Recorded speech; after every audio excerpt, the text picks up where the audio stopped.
Chapter 1. Because You Are Colored. Martin Luther King Jr. was born on January 15, 1929. He grew up in a big house on Auburn Avenue in Atlanta, Georgia. Martin Luther King Sr. was a Baptist preacher. Everyone called him Daddy King.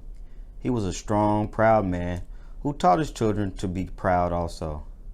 Alberta King was Mama Dear to her 3 children. Young Martin's family called him ML. But his friends called him Tweed because he wore tweeded suits. His friends also called him Will Shoot because whenever the basketball was passed to him, he would shoot it. There was also a serious side to Martin.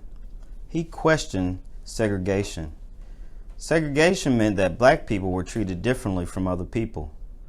Why did they have to ride on the back seats of buses, use separate public bathrooms, and drink from different water fountains? Martin was told, because you are colored. That's the way things were in the South when Martin was growing up. Once Martin made a speech and won first place. He and his teacher rode the bus home. The bus filled up, so the driver told all the black riders that they had to give up their seats to the white passengers. When Martin asked why, he was told, because you are colored. Even though Martin Luther King Jr. was young, he felt segregation was not a good way for Americans to live. Black and white people should have the same rights. Chapter 2. Morehouse and More. Martin still had fun growing up. He loved the good soul food meals prepared by his grandmother. He did so well in school that he graduated from high school when he was only 15. In the fall of 1944, he entered Morehouse College in Atlanta. What was Martin going to be? Daddy King said he should be a preacher. Martin wasn't sure about that. He was still very young. He had a lot of questions about people, God, and what he would do in life. A very important person in his life during that time was Dr. Benjamin Mays, the president of Morehouse. Dr. Mays was a very good friend and helped Martin look for his own answers. By the time he finished Morehouse in the class of 1948, Martin knew he wanted to be a preacher. So he went to Crozer Theological Seminary in Chester, Pennsylvania. At Crozer, Martin read about Mohandas Gandhi, who helped India gain freedom from England peacefully. Martin also read the writings of Henry David Thoreau, who said unfair laws should not be obeyed. Martin studied the words of Jesus and other holy leaders. His studies helped him find ways to fight prejudice peacefully. There were racial prejudice in the North as well as in the South. But whenever it came up, Martin handled it peacefully. His classmates looked up to him, and even his enemies became his friends. Love and peace were becoming very important words in Martin Luther King Jr.'s life. Chapter 3. Peaceful Protests. After finishing Crozer Seminary in 1951, Martin went to Boston University. While living in Boston, Martin met Coretta Scott from Alabama. She was studying music at a school in Boston. After their first date, Martin asked Coretta to marry him. She thought he was joking, but he wasn't. She was everything I wanted in a wife, he told his best friend. And on June 18, 1953, Martin and Coretta were married. Martin got his advanced degree in theology, and Coretta finished her studies too. Then the Kings had to decide where they would live. A church in the South had asked Dr. King to come there. Mrs. King wanted to stay in the North at first. The South was still very segregated, but at last they decided to go down home. In December 1954, the Reverend Dr. Martin Luther King Jr. preached his first sermon as the preacher of Dexter Avenue Baptist Church in Montgomery, Alabama. A year passed, It was December 1st, 1955. An African-American woman named Rosa Parks got off from work and boarded a public bus. The bus filled, so she was asked to give up her seat to a white passenger. Mrs. Parks refused.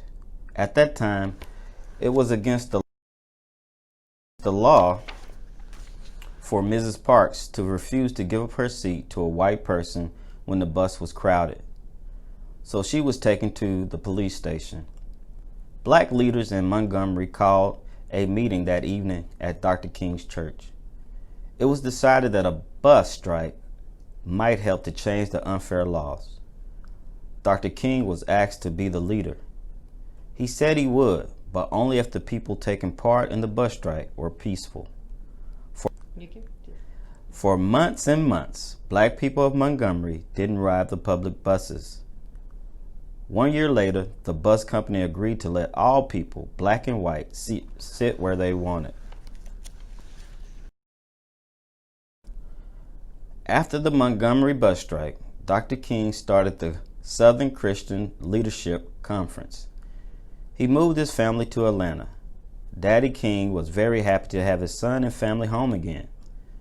The South was changing. Young people were helping it happen. Students at North Carolina A&T University had peaceful sit-ins at segregated lunch counters. Black and white students were working together to make America a better place. Black and white students formed a group under the SCLC, known as the Student Nonviolent Coordinating Committee, or SNCC, pronounced SNCC. The group held sit-ins and peaceful protests all over the country. Americans were taking a stand against segregation, even if it meant they were beaten or put in jail. Dr. King was jailed many times too, but he always said to stay peaceful. In 1963, two well-known leaders, A. Philip Randolph and Bayard Rustin, planned the March on Washington for Jobs and Freedom. Other black leaders were asked to take part. On a hot August morning in 1963, more than 250,000 people came to Washington, D.C., to the largest demonstration for rights ever held in this country. People came from all over the world in airplanes, trains, buses, and cars. Some walked and some were carried. The large crowd was orderly and peaceful. They sang songs. A favorite was called "We Shall Overcome." Many people gave speeches that day.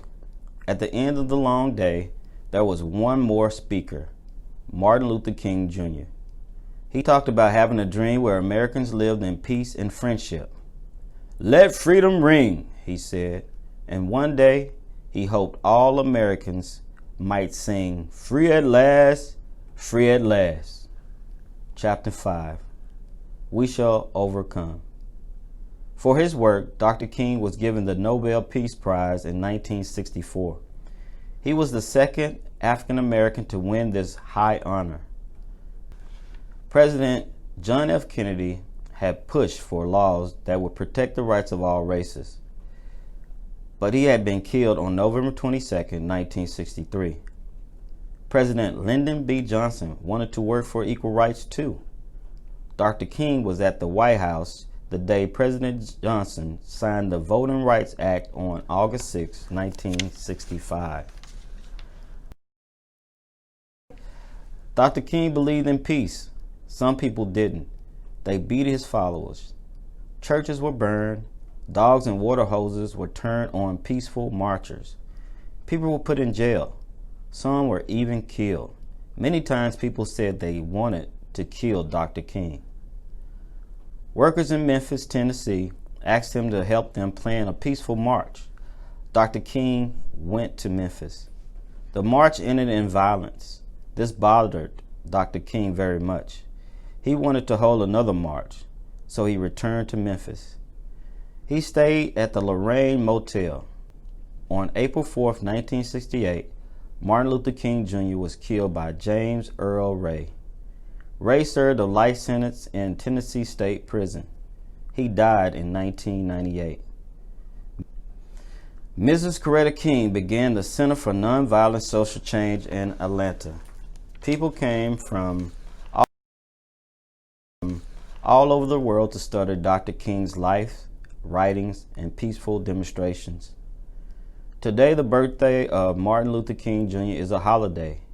Every year, on the third Monday in January, we honor his work and his dream. If his dream is remembered, then one day we might live together in peace.